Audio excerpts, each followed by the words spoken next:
Welcome to SN news. ముందుగా headlines చూద్దాం. కూటమి ఉమ్మడి మేనిఫెస్టో విడుదల. చంద్రబాబు నివాసంలో మేనిఫెస్టో విడుదల కార్యక్రమం. హాజరైన పవన్ కళ్యాణ్, బీజేపీ నేత సిద్ధార్థనాథ్ సింగ్. వివిధ అంశాలతో కూడిన మేనిఫెస్టో వివరాలను మీడియాకు వివరించిన చంద్రబాబు, పవన్.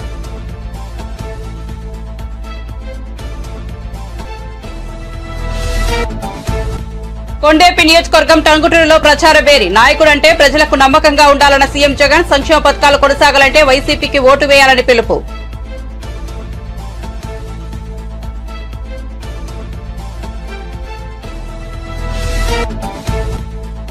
ఫేక్ వీడియోలు సర్క్యులేట్ కావడంపై మోదీ తీవ్ర ఆగ్రహం. విపక్షాలు సోషల్ మీడియాలో నకిలీ వీడియోలను వైరల్ చేస్తున్నాయని విమర్శ. తమ ప్రభుత్వాన్ని ఎదుర్కొనే సత్తా లేక టెక్నాలజీని సద్వినియోగం చేస్తున్నాయని ఆగ్రహం.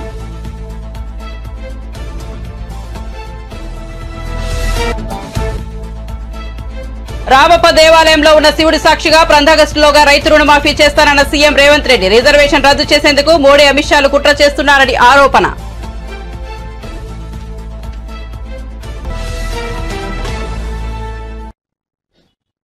ఇక వార్త వివరాల్లోకి వెళ్తే, టీడీపీ అధినేత చంద్రబాబు ఉండవల్లిలోని తన నివాసంలో జనసేనాని పవన్ కళ్యాణ్ తో కలిసి బీజేపీ నేత సిద్ధార్థనాథ్ సింగ్ సమక్షంలో కూటమి మేనిఫెస్టో విడుదల చేశారు. ఈ సందర్భంగా చంద్రబాబు మాట్లాడుతూ సంపద సృష్టించడం, ఆదాయాన్ని పెంచడం, పెరిగిన ఆదాయాన్ని ప్రజలకు అందించడం తెలిసిన నేతలు కూటమిలో ఉండాలని వెల్లడించారు. కమిట్మెంట్ లేని రాజకీయాల వల్ల ఏపీ నాశనమైందని, అమరావతిలో 3 లక్షల కోట్ల ప్రజల ఆస్తి నష్టం ఆవిరైందని ఆవేదన వ్యక్తం చేశారు. అందుకే సమగ్రంగా ఆలోచించి రూపొందించిన మేనిఫెస్టోను మీ ముందుకు తెచ్చామని పేర్కొన్నారు. కూటమి అభ్యర్థులకు ఓటు వేసి గెలిపించని చంద్రబాబు ప్రజలకు విజ్ఞప్తి చేశారు. అందులో కూడా మీరు చూస్తే ఇంటింటికి రక్షిత మంచినీరు, కొళ్ళాయి ద్వారా నీళ్లు ఇవ్వడం. రెండోది, రాష్ట్ర వ్యాప్తంగా స్కిల్ సెన్సస్. ఇది first of it's kind in the country. ఇంతవరకు కులగణన చేశాం. రిలీజియన్గా ఏ కమ్యూనిటీ ఎంతున్నారు, ఏ రిలీజియన్ ఎంతమంది ఉంటారో చేశాం. ఫస్ట్ టైం స్కిల్ గణన చేయడం, అంటే స్కిల్ ఎవరికి ఎలాంటి స్కిల్స్ ఉన్నాయి, ఎలాంటి స్కిల్స్ సమాజంలో మెరుగైన అవకాశాలు ఉంటాయి, ప్రపంచంలో ఎలాంటి డెవలప్మెంట్ జరుగుతాయి, ఎలాంటి స్కిల్స్ మన యువతకు కానీ అందరికి కానీ ఇవ్వగలిగితే ప్రొడక్టివిటీ పెరుగుతుంది అనే దానిపైన మెయిన్గా ఫోకస్ చేయడం కోసం దీన్ని పెట్టుకోవడం జరిగింది. ఇంకొక పక్క చిన్న మధ్య తరహా పరిశ్రమలకి, అంకుర సంస్థలకి ప్రాజెక్ట్ వ్యయంలో గరిష్టంగా 10 లక్షల రూపాయల సబ్సిడీ ఇవ్వడం. ఇది కాకుండా ఇంకొక పక్కన చూస్తే ఎన్డీఏ ప్రభుత్వం తెచ్చిన 10% ఈడబ్ల్యూఎస్ రిజర్వేషన్స్ అమలు చేస్తాం. అది economically middle class, all OCs ఎవరైతే ఉన్నారో వాళ్ళల్లో 10% ఈడబ్ల్యూఎస్ రిజర్వేషన్స్ పెట్టి, అందులో కూడా ఎకనామికలీ బ్యాక్వర్డ్కి రిజర్వ్ చేసి విద్యా ఉద్యోగాల్లో ప్రాధాన్యత ఇస్తాం. ప్రజాదాని అమరావతిని మళ్ళా కొనసాగించి ఉపాధి, ఉద్యోగ అవకాశాలన్నీ కల్పిస్తాం. ఇది కాకుండా ఇంకొక పక్కన మీరు చూస్తే యువత కోసం చాలా స్పష్టమైన ఒక మేనిఫెస్టో తీసుకొస్తున్నాం. దీంట్లో మీరు చూసినప్పుడు మెగా డిఎస్సి ఫస్ట్ సిగ్నేచర్ కింద పెడతాం. ప్రతి సంవత్సరం జాబ్ క్యాలెండర్ ఉంటుంది.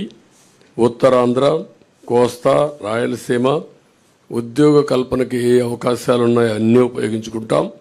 ఎంఎస్ఎంఈకి ఎక్కువ ప్రోత్సాహం ఇస్తాం. పరిశ్రమలకు అనుకూలంగా పాలసీలు తీసుకొస్తాం. మళ్ళీ పెద్ద ఎత్తున పెట్టుబడులు తీసుకొచ్చి రాష్ట్రానికి ఉపాధి అవకాశాలు కల్పించే బాధ్యత తీసుకుంటాం. యువత ఎప్పుడు సాలిడ్గా ఫ్యూచరిస్టిక్గా ఉండడం కోసం క్రీడల్ని ప్రోత్సహిస్తాం. డిజిటల్ లైబ్రరీస్ని ఎక్కడికక్కడికి అందుబాటులో తీసుకొచ్చి ఉద్యోగ అవకాశాలే కాకుండా నాలెడ్జ్ అప్గ్రేడ్ చేసుకుంటూ ముందుకెళ్తారు. అదే సమయంలో బీసీ డిక్లరేషను మేము జైహో బీసీ పెట్టాం. బీసీ డిక్లరేషన్ తీసుకున్నాం. 50 సంవత్సరాలకే నెలకు 4,000 రూపాయల పెన్షన్ బీసీలకు ఇస్తాం. బీసీలకు వాళ్ళ రక్షణ కోసం ప్రత్యేకమైన చట్టం ఒకటి తీసుకొస్తాం. బీసీ సబ్ ప్లాన్ ద్వారా 5 ఏళ్లలో 1,50,000 కోట్లు ఖర్చు పెట్టి తద్వారా వారి యొక్క వృత్తిపరంగా, చేతిపరంగా వాళ్ళకు పూర్తి సహకారం ఇచ్చి వాళ్ళ పైకి తీసుకొచ్చే కార్యక్రమాలు తీసుకుంటాం. అదే మరిగా స్థానిక సంస్థల్లో నామినేటెడ్ పోస్టుల్లో 34% రిజర్వేషన్స్ వల్ల రెస్టోర్ చేయడం, నామినేషన్ల ప్రాధాన్యత ఇవ్వడం, చట్టసభల్లో 33% రిజర్వేషన్లు రావడానికి కేంద్రానికి రికమెండ్ చేస్తాం. కేంద్రంతో సంప్రదిస్తాం. ఇది జరిగే వరకు వారికి అండగా ఉంటాం. తక్కువ జనాభాతో ఎక్కువ పోటీ చేయలేని వర్గాలకి నామినేటెడ్ పోస్టుల ద్వారా రాజ్యాధికారంలో భాగస్వాములు చేస్తాం. ఇది కాకుండా బీసీ వాళ్ళ కులాల దామాషా ప్రకారం 140 బీసీ కులాలున్నాయి. ఆ కులాల్లో కొంతమంది ఎక్కువ ఉన్నారు, కొంతమంది తక్కువ ఉన్నారు. అందరి యొక్క జనాభా దామాషా, వారి యొక్క ఎకనామిక్ కండిషన్ బట్టి వాళ్ళందరినీ కూడా ఎవాల్యుయేట్ చేస్తాం. దీని ప్రకారం కార్పొరేషన్లు పెట్టి అన్ని కార్పొరేషన్లకు నిధులిచ్చి తద్వారా వాళ్ళని ఆర్థికంగా పైకి తేవడం కోసం కృషి చేస్తాం. స్వయం ఉపాధికి ప్రతి సంవత్సరం ఒక 10,000 కోట్లు ఖర్చు పెడతాం బీసీల కోసం. ఇంకొక పక్క ఆదరణ కింద ఒక 5,000 కోట్లు ఖర్చు పెట్టి ఆధునిక పనిముట్లు అప్పజెప్పి వాళ్ళ యొక్క వృత్తిపరంగా చేసుకునే పనుల్లో ఆదాయాన్ని పెంచడం కోసం ముందుకు పోతాం. ఒక్కొక్క కులంలో వారసత్వంగా కొన్ని వృత్తులు వస్తూ ఉంటాయి. ఈరోజు యాదవులు ఉన్నారు. యాదవులు ఎప్పుడు కూడా పాడి పరిశ్రమ పైన ఎక్కువ ఆధారపడతారు. అందుకే ఈసారి పాడి పరిశ్రమకు కూడా ఇన్సూరెన్స్ పెట్టి అన్ని ఆవులు. నాయకుడు అంటే ప్రజలకు నమ్మకం ఉండాలని ఏపీ సీఎం జగన్ అన్నారు. మంగళవారం కొండేపి నియోజకవర్గం టంగుటూరులో ప్రచార వేళలో సీఎం మాట్లాడారు. జగన్ కు ఓటు వేస్తే పథకాలు కొనసాగుతాయన్నారు. ఎవరి ఎలాంటి నాయకుడు ప్రజలు గమనించాలన్నారు. ఎవరి రికార్డు ఏంటో, ఎవరి రిపోర్ట్ ఏంటో చూద్దామా అని జగన్ అన్నారు. ఎవరిది బోగస్, ఎవరిది ప్రోగ్రెస్ అనేది తేల్చుదామా అన్నారు. తాము అధికారంలోకి వచ్చాక 2.31 లక్షల ఉద్యోగాలు ఇచ్చామన్నారు. తాము చేసిన పనులు మీ కళ్ల ముందు కనిపిస్తున్నాయని, సంక్షేమ పథకాలు కొనసాగాలంటే వైసీపీకి ఓటు వేయాలన్నారు. మీ అందరి సమక్షంలో నిలుచుని అందరినీ కూడా ఆలోచన చేయమని కోరుతా ఉన్నా.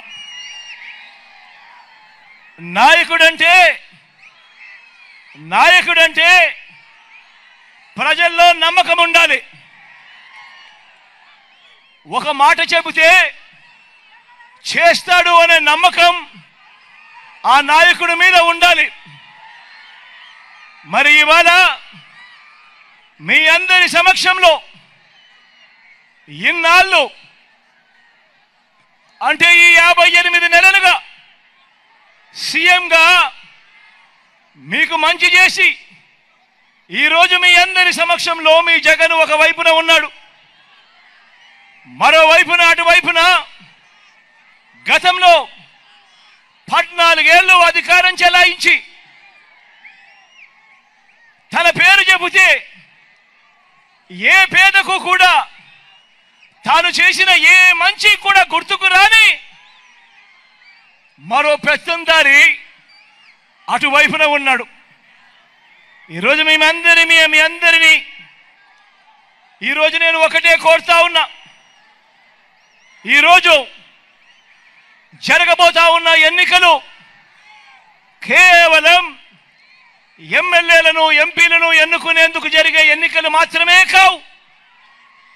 ఈ ఎన్నికల్లో మీరు వేసే మీ ఓటు జరుగుతా ఉన్న పథకాలకు సంబంధించిన కొనసాగింపు కొరకు మీరు ఓటు వేస్తా ఉన్నారు. ఈ ఎన్నికల్లో మీరు వేసే మీ ఓటు పేదవాడి భవిష్యత్తు, పేదవాడి తలరాతలను మార్చిపోయేదే మీరు వేసే ఈ ఓటుతో. ఈ విషయం ప్రతి ఒక్కరూ కూడా గుర్తెరగమని కోరుతా ఉన్నా.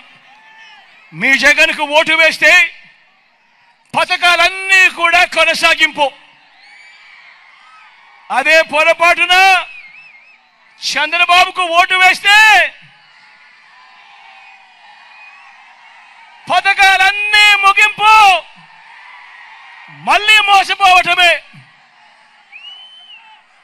చంద్రబాబుకు ఓటు వేస్తే ఏం జరుగుతుంది? మళ్ళీ చంద్రముఖి నిద్రలేస్తుంది. లుకలుక అంటూ మళ్ళీ 5 ఏళ్ళు మీ అందరి రక్తం తాగేందుకు మీ తలుపు తడుతుంది. ప్రతి ఒక్కరూ కూడా గమనించమని చెప్పి మీ అందరితో కూడా కోరుతా ఉన్నా. ఈరోజు మీ ముందు నిలబడి ఈరోజు మీ అందరి సమక్షంలో అడుగుతా ఉన్నాను. మీరు ఎవరికి మీరు ఎవరి విశ్వసనీయత ఏమిటి అన్నది, ఎవరు ఎలాంటి నాయకుడు, ఎవరు విశ్వసనీయత కలిగిన నాయకుడు, ఎవరు వంచనలు ఎవరు మోసాలు చేసే నాయకుడు అన్నది ఈరోజు మీ అందరి సమక్షంలోనూ కూడా ఈరోజు అడుగుతా ఉన్నా. ఈరోజు ఎవరి రికార్డు ఏమిటో చేద్దామా అని అడుగుతా ఉన్నాను. ఈ సందర్భంగా మిమ్మల్ని అందరినీ కూడా ఎవరి రిపోర్ట్ ఏమిటో చూద్దామా అని అడుగుతా ఉన్నాను. ఈ సందర్భంలో మీ అందరితో ఎవరిది బోగస్ రిపోర్టు, ఎవరిది ప్రోగ్రెస్ అనేది తేల్చేద్దామా అని చెప్పి ఈ సమక్షంలో మీ అందరినీ అడుగుతా ఉన్నా. మామూలుగా ఏమంటారు, ఈ ఎల్లో మీడియా ఏమంటుంది, చంద్రబాబు నాయుడు కూడా తన సెల్ఫ్ డబ్బా కొట్టుకుంటూ ఏమంటాడు, బాబు వస్తే జాబ్ వస్తుంది అని చెప్పి ఈ పెద్ద మంచి చంద్రబాబు నాయుడు గారు ఫేక్ వీడియోలు సర్క్యులేట్ కావడంపై ప్రధాని నరేంద్ర మోదీ ఆగ్రహం వ్యక్తం చేశారు. మహారాష్ట్రలోని ధారాషివ్ జిల్లాలో మంగళవారం జరిగిన ఎన్నికల ప్రచార సభలో ఆయన మాట్లాడుతూ విపక్షాలు సోషల్ మీడియాలో నకిలీ వీడియోలను వైరల్ చేస్తున్నాయని విమర్శించారు. తమ ప్రభుత్వాన్ని ఎదుర్కొనే సత్తా లేక టెక్నాలజీని దుర్వినియోగం చేస్తూ తప్పుడు సమాచారాన్ని వ్యాప్తి చేస్తున్నాయన్నారు. ఆర్టిఫిషియల్ ఇంటెలిజెన్స్ ద్వారా నకిలీ వీడియోలను సృష్టించడంపై ఆయన ఆందోళన వ్యక్తం చేశారు. విపక్షాలు ప్రధానంగా తనను టార్గెట్ చేస్తున్నాయన్నారు. కానీ ఇప్పుడు వారి అబద్దాలను ఎవరూ నమ్మడం లేదన్నారు. ఆర్టిఫిషియల్ ఇంటెలిజెన్స్ ద్వారా తన ఫేస్ ను ఉపయోగించి తప్పుడు వీడియోలతో వారి ప్రేమ దుకాణాల్లో అమ్మకానికి పెడుతున్నారని ఎద్దేవా చేశారు. ప్రస్తుత లోక్సభ ఎన్నికలు జాతి ఆత్మగౌరవం కోసం జరుగుతున్న పోరాటమన్నారు. ये 21वीं सदी टेक्नोलॉजी ड्रिवन सदी है और मैं स्वयं भी टेक्नोलॉजी का बहुत बड़ा समर्थक रहा हूं. मैंने सोशल मीडिया का उपयोग हमेशा जनता जनार्दन से जुड़ने के लिए किया है, आपकी इच्छाओं आकांक्षाओं को जानने के लिए किया है. आप तक सरकार का कोई कार्यक्रम पहुंच रहा है या नहीं, उसमें सुधार की गुंजाइश क्या है, ऐसी फीडबैक के लिए मैंने सोशल मीडिया का उपयोग किया है. लेकिन ताजा घटनाएं परेशान करने वाली है. लोकतंत्र प्रेमी हर व्यक्ति को शर्मसार करने वाली है. जो लोग भाजपा से एनडीए से मुद्दों के आधार पर, सच्चाई के आधार पर, अपने कार्य के आधार पर आमने सामने राजनीतिक लड़ाई नहीं लड़ पा रहे हैं, वो अब सोशल मीडिया पर फेक वीडियो फैला रहे हैं. हमारी पार्टी के अलग अलग नेताओं की आवाज में आर्टिफिशियल इंटेलिजेंस का उपयोग करके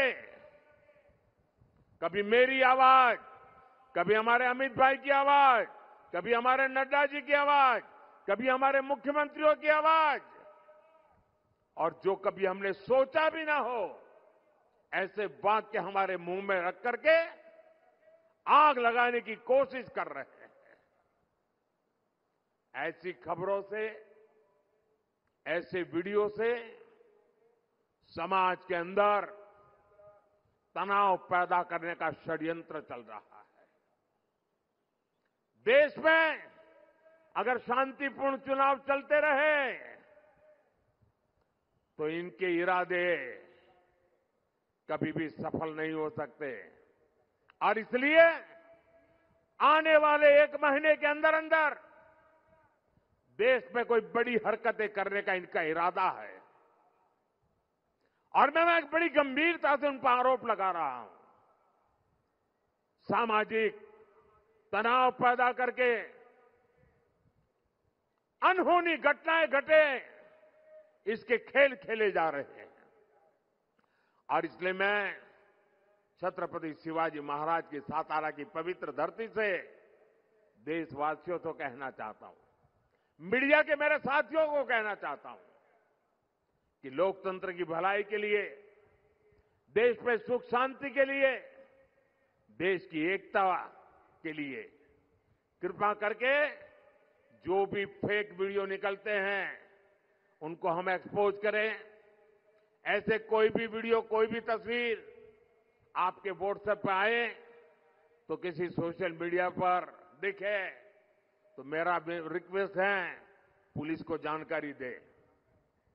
उसको फॉरवर्ड करने से पहले सोचिए कहीं वो आपका भी नुकसान कर देगी, क्योंकि कानून बहुत कड़क है और मैं नहीं चाहता हूं कि निर्दोष नागरिक इसके शिकार हो जाए। और इसलिए ये फेक वीडियो इन सब से हमारे समाज को बचाना हमारा दायित्व है। और ऐसे लोगों के विरुद्ध मैं इलेक्शन कमीशन से भी विशेष रूप से रिक्वेस्ट करता हूं कि आप उनके ओर के कठोर कार्रवाई करने के लिए कदम बढ़ाएं। బీఆర్ఎస్ బీజేపీ పార్టీలపై విమర్శలు గుప్పించారు సీఎం రేవంత్ రెడ్డి. అధికారం కోసం బీజేపీ రాముని కూడా వదలటం లేదని విమర్శించారు. దేవుడు గుడిలో ఉండాలి, భక్తి గుండెల్లో ఉండాలని అన్నారు. గుండు అరగుండు ఇద్దరు బస్టాండ్లో దేవుడు బొమ్మ చూపించి డబ్బు అడుక్కున్నట్లు రాముడితో రాజకీయం చేస్తున్నారని అన్నారు. రిజర్వేషన్లు రద్దు చేసేందుకు మోదీ అమిత్ షాలు కుట్ర చేస్తున్నారని ఆరోపించారు. రాజ్యాంగాన్ని సవరించేందుకే ఈసారి 400 సీట్ల నినాదంతో వస్తున్నారని తెలిపారు. ఈసారి బీజేపీ వస్తే ఎస్సీ, ఎస్టీ, బీసీ రిజర్వేషన్లు రద్దు చేస్తారని, బీజేపీని ఓడిస్తే మన రిజర్వేషన్లు కొనసాగుతాయని తెలిపారు. ఎన్నికలైన వెంటనే మోదీ దళితులు, బలహీన వర్గాల మీద సర్జికల్ స్ట్రైక్స్ చేస్తారని ఆరోపించారు. కేసీఆర్ కుట్రలను చూసే కోదండరాం, కమ్యూనిస్టు పార్టీలు కాంగ్రెస్ కు మద్దతు పలికాయని తెలిపారు. రామప్ప దేవాలయంలో ఉన్న శివుడు సాక్షిగా 15 ఆగస్టులోగా రైతు రుణమాఫీ చేస్తారని ప్రకటించారు సీఎం రేవంత్ రెడ్డి. మీకందరికీ నేను చెప్పదలుచుకున్నా, ఈ ప్రభుత్వం ఎవడో ఆశామాసిగా తెచ్చింది కాదు. ఇవాళ ఈ కుర్చీలు మా తాతలు ముత్తాతల నుంచి మాకు వచ్చింది కాదు. ఈ కష్టం మీది. మీ రక్తాన్ని చెమటగా మార్చి మీ భుజాలు కాయలు కాసే విధంగా 3 రంగుల జెండాను మోసి ఇవాళ ఈ ప్రభుత్వాన్ని తెచ్చిండ్రు. ఈ ప్రభుత్వం మీ ప్రభుత్వం. అందుకే ఈ ప్రభుత్వం ఆడబిడ్డలకు ఆర్టీసీ బస్సు ఉచిత ప్రయాణం ఇచ్చింది. అందుకే మీ ప్రభుత్వం ఆరోగ్యశ్రీలో 10 లక్షల రూపాయలు పేదవాళ్లకు ఉచితంగా ఇచ్చింది. అందుకే మీ ప్రభుత్వం ఆడబిడ్డలకు 500 రూపాయలకే సిలిండర్ ఇచ్చింది. అందుకే మీ ప్రభుత్వం ఆడబిడ్డలకు 500 రూపాయల సిలిండరే కాదు, 4,50,000 ఇందిరమ్మ ఇండ్లు, 22,500 కోట్లతోని పేదోళ్ళకి ఇండ్లు ఇచ్చింది. అందుకే ఈ ప్రభుత్వం ప్రతి పేదవాడి ఇంట్లో వెలుగులు చూడాలి, పేదవాడి కళ్ళల్లో ఆనందం చూడాలి అని 200 యూనిట్లు ఉచితంగా ఈ ప్రభుత్వం మీకు ఉచిత కరెంట్ ఇచ్చింది. తెలంగాణ ఉద్యమమే నియామకాలు. తెలంగాణ నిరుద్యోగులకు వచ్చిన 3 నెలల్లో 30,000 ఉద్యోగాలు ఇచ్చి నిరుద్యోగ యువకులని ఈ ప్రభుత్వం ఆదుకున్నది. బీసీ జనాభా లెక్కలు కట్టమని చెప్పింది. ఇట్లా చెప్పుకుంటూ పోతే 100 రోజుల్లో బ్రహ్మాండమైన పథకాలు చేసి ఈరోజు తెలంగాణ సమాజంలో ఒక మంచి పేరు తెచ్చుకున్నది. రైతు రుణమాఫీ గురించి మాట్లాడిండ్రు. నేను మళ్ళొక్కసారి హుజూరాబాద్ వేదిక మీద నుంచి తెలంగాణ రైతాంగానికి మాట ఇస్తున్నా. రామప్ప దేవాలయంలో ఉన్న శివుడి సాక్షిగా నేను మాట ఇస్తున్నా. 15 ఆగస్టు లోపల ఈ రాష్ట్రంలో ఉండే రైతాంగానికి మొత్తం రుణమాఫీ చేస్తా. మీకు రుణపడి ఉన్నది మా ప్రభుత్వం. మీ రుణం తీర్చుకున్న బాధ్యత ఈ ప్రభుత్వాది. అందుకే 15 ఆగస్టు లోపల ప్రతి కార్యకర్తకు నేను చెప్తున్నా, తండాలలో, గూడాలలో, మారుమూల పల్లెల్లో ప్రతి ఇంటికి పోండి, ప్రతి తలుపు తట్టండి, ప్రతి గుండెకు చేరండి, ప్రతి రైతుకు చెప్పండి 15 ఆగస్టు లోపల మా రేవంత్ అన్న మీ రైతు రుణమాఫీ చేస్తాడని చెప్పండి.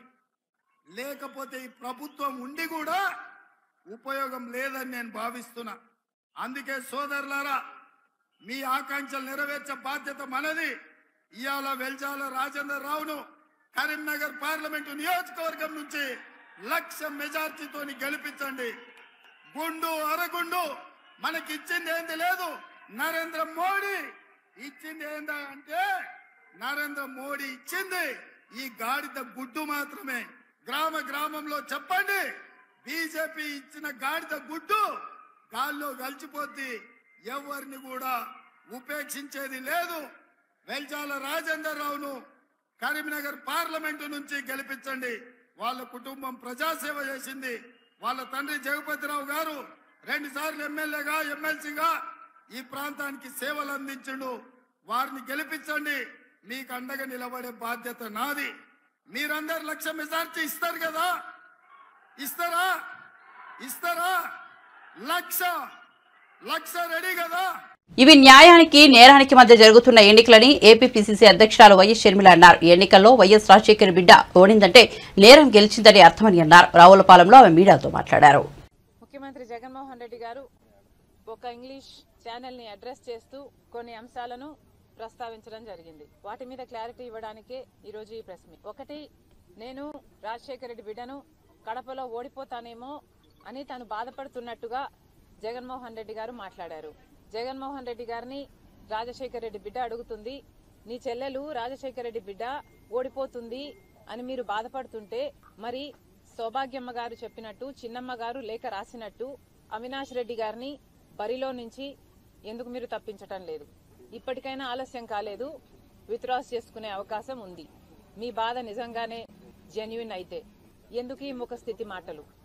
వివేకానంద రెడ్డి గారు ఎమ్మెల్సీ ఎన్నికల్లో ఓడిపోయినప్పుడు మీరు ఎంత బాధపడ్డారు? మీరు బాధపడిన మాట వాస్తవమైతే ఆ ఎమ్మెల్సీ ఎన్నికల్లో ఓడించింది భాస్కర్ రెడ్డి, మనోహర్ రెడ్డి వీళ్ళ కుటుంబాలు కాదా? మరి అలాంటి వాళ్ళనే పిలిచి మళ్ళీ మీరు ఎంపీ టికెట్ అప్పుడు ఇచ్చారు, మళ్ళీ ఇప్పుడు ఇచ్చారు. మరి ఎంత బాధపడ్డారు మీరు? నిజంగానే నేను అక్కడ ఓడిపోతాను అన్న నమ్మకమే మీకుంటే మరి ఈరోజు ఎందుకు భయపడుతున్నారు?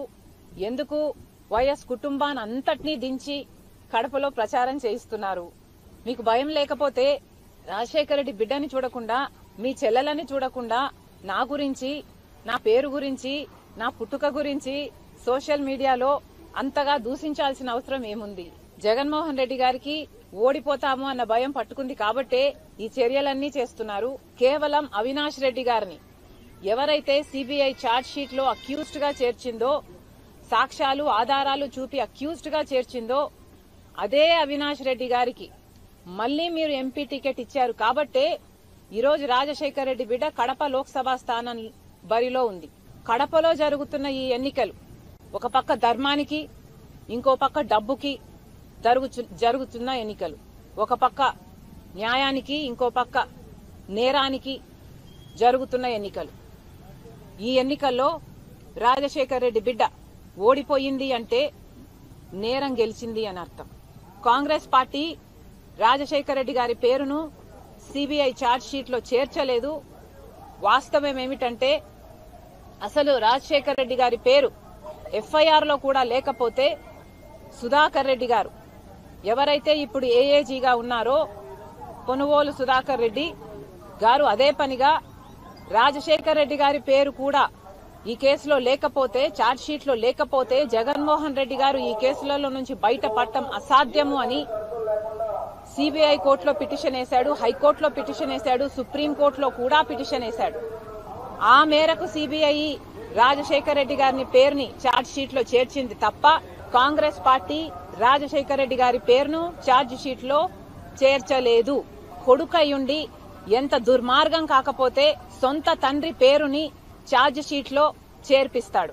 చేర్పించిన వ్యక్తిని ఈయన ముఖ్యమంత్రి అయిన 6 రోజుల్లోనే ఏఏజీ పదవిని కట్టబెడతాడు. ఇది దుర్మార్గం కాకపోతే, ఇది సిగ్గుచేటు కాకపోతే ఏమిటి అని రాజశేఖర్ రెడ్డి బిడ్డ, రాజశేఖర్ రెడ్డి గారి అభిమానులు అడుగుతున్నారు. గత 5 సంవత్సరాలుగా జగన్మోహన్ రెడ్డి గారు కేంద్రంలో మోడీ చేతిలో ఒక రిమోట్ కంట్రోల్ గా ఉన్నారు, రాష్ట్రంలో తన ఇంట్లో ఉన్న వాళ్ళ చేతుల్లో రిమోట్ కంట్రోల్ గా ఉన్నారు. ఇద్దరి పేర్లు బీతోనే మొదలవుతాయి, బీజేపీ అయినా ఇంట్లో ఉన్న వాళ్ళైనా. పిఠాపురంలో పవన్ కళ్యాణ్ ఓటమి ఖాయమని, ఆయనను ఓడించకపోతే తన పేరు మార్చుకుంటానని కాపు నేత వైసీపీ నాయకుడు ముద్రగడ పద్మనాభం సంచలన వ్యాఖ్యలు చేశారు. రంగులు వేసుకుని వచ్చేవారని ప్రజలు నమ్మరని అన్నారు. రాష్ట్రం చంద్రబాబు జాగీరు కాదని చెప్పారు. మన వద్దకు వచ్చిన వారికి మర్యాద చేయడాన్ని తన తండ్రి నేర్పారని, మా ఇంటికి ఎవరు వచ్చినా భోజనాలు పెడతామని అన్నారు. పవన్ కళ్యాణ్ ఎవరిని దగ్గరకు రానివ్వరని, కనీసం తన వద్ద పనిచేసే డైరెక్టర్లకైనా కప్పు కాఫీ ఇచ్చారా అని ప్రశ్నించారు. ఏమి చెప్పకుండా గాల్లో వచ్చేస్తారా? రంగు వేసుకు వచ్చేస్తే అందరూ ఓట్లేసేయాలా? పవన్ గారు మిమ్మల్ని ఓడించి పంపడం ఖాయం. ఓడించి పంపకపోతే నా పేరు పద్మనాభం కాదు, పద్మనాభరెడ్డిగా మార్చుకుంటాను. మిమ్మల్ని ఓడించి పంపకపోతే పద్మనాభం కాదు, నా పేరు పద్మనాభరెడ్డిగా మార్చుకుంటాను. ఎరువులువా మేము మీకు ఓటేసేయడానికి? మీకు సేవకులమా? మీ బానిసలమా మేము ఓటేసేయడానికి? మీ అందరూ అమ్ముడు అయిపోయి జాత మీకున్న జబ్బుని మాకు అడ్డుకట్టారా? మా ప్రజలకి పద్ధతులు మార్చుకుని, సమస్యలు తెలుసుకుని, ఎవరేంటో తెలుసుకుని మాట్లాడడం నేర్చుకోండి. మీ నోటికి ఏదో వస్తే అది మాట్లాడేయకండి. ఎల్లప్పుడు వచ్చి నోరిప్పారు, సంతోషం. ఈ ప్రశ్నలన్నింటికి కూడా మీరు అదే పద్ధతిలో ప్రెస్ మీట్ పెట్టి నన్ను ప్రశ్నించండి. ఎన్ని ప్రశ్నలకైనా సమాధానం చెప్తాను. వాటికి మీరు నాకు రిప్లై ఇవ్వాలి. అంతేగాని సభలో మాట్లాడేసి మీ ఇష్టం వచ్చిన మాట్లాడుతుంటే ఇంకా అర్థబద్ధం లేకుండా మాట్లాడడం, వాటికి మేము సమాధానం చెప్పడం కాదు. పవన్ గారు, మీరు కూర్చుని ప్రెస్ మీట్ పెట్టి అన్ని రకాల ప్రశ్నలు వేయండి. అన్ని రకాల ప్రశ్నలు సమాధానం చెప్తాను.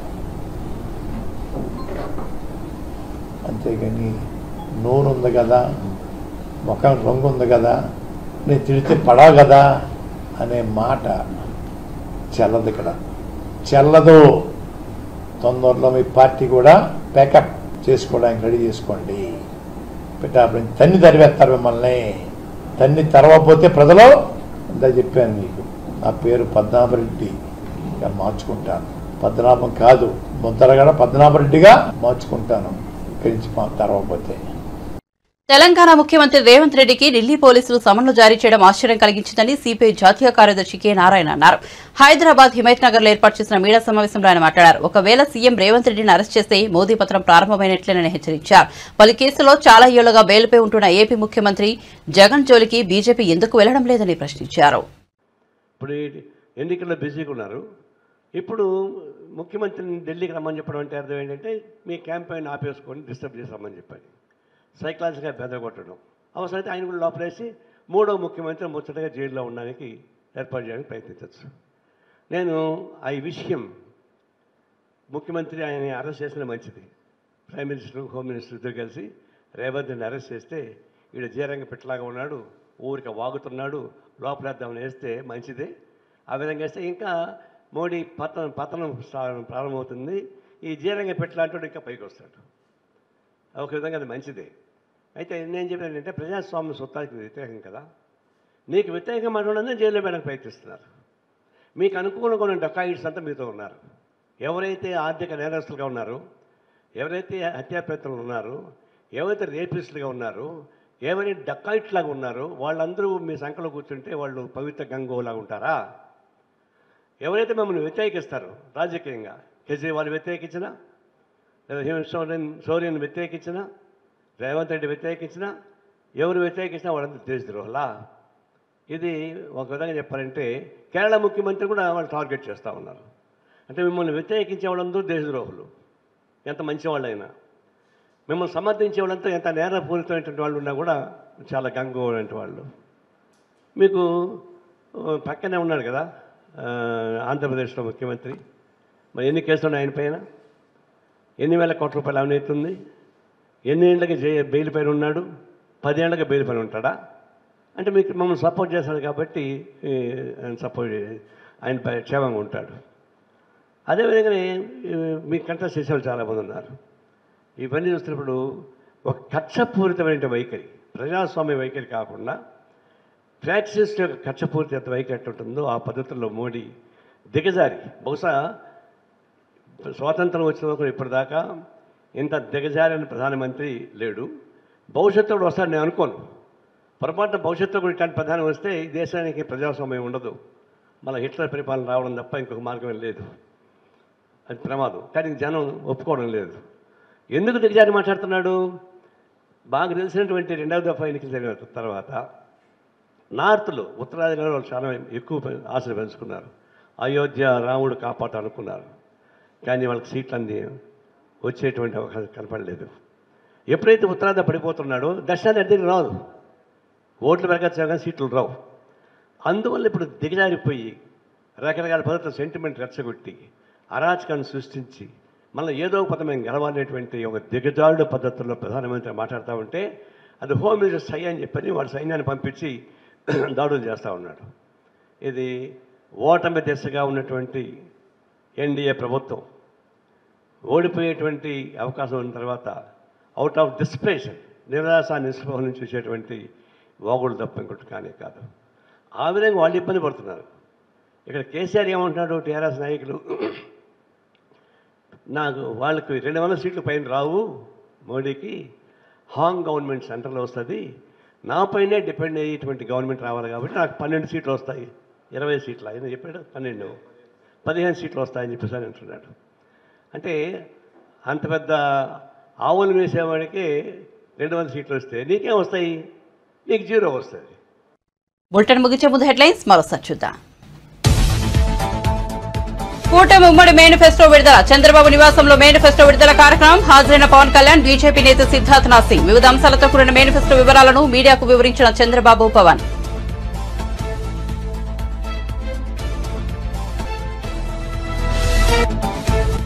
కొండేపి నియోజకవర్గం టంగుటూరులో ప్రచార బేరీ. నాయకుడంటే ప్రజలకు నమ్మకంగా ఉండాలన్న సీఎం జగన్. సంక్షేమ పథకాలు కొనసాగాలంటే వైసీపీకి ఓటు వేయాలని పిలుపు.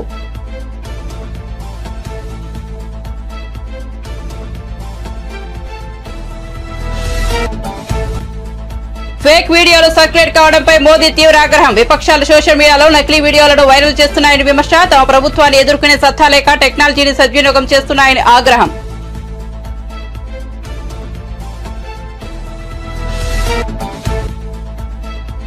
రామప్ప దేవాలయంలో ఉన్న శివుడి సాక్షిగా పంద్రాగస్టులోగా రైతు రుణమాఫీ చేస్తానన్న సీఎం రేవంత్ రెడ్డి. రిజర్వేషన్ రద్దు చేసేందుకు మోడీ, అమిత్ షాలు కుట్ర చేస్తున్నారని ఆరోపణ.